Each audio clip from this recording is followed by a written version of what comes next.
Hey everyone, today we will be learning the VLookUp function in Excel. So we will be using the VLookUp function to find out the designation and salary of the employees which are present here. So we have a drop down list here. This can be created using the data validation in Excel. We have a separate tutorial on that. Now let's get started with VLookUp. Type in equals to VLookUp and press tab to select the function, and here the lookup value. The lookup value will be the cell which you're looking for. Right here it is D13. Now, comma, the table array. Select the range of arrays which you want to look into. You can select anything. So I am selecting here B, C, D columns.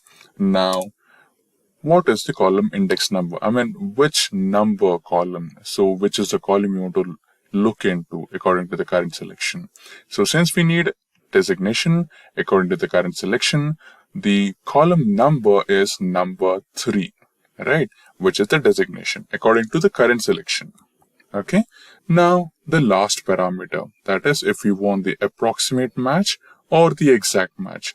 Let's select exact match here. For that you need to press the lower arrow key and press on tab to select, close the function and press enter.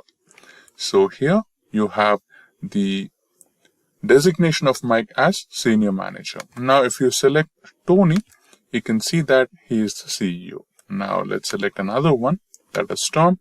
He is into the marketing department. Similarly, we can apply the same for salary as well. So equals to VLookUp,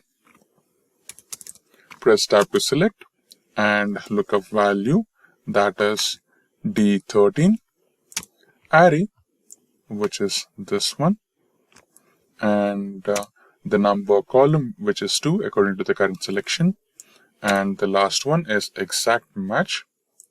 Press tab to select, close, enter. So the salary is 21,000. Now let's see Jennifer. So she is an intern and her salary is 12,000.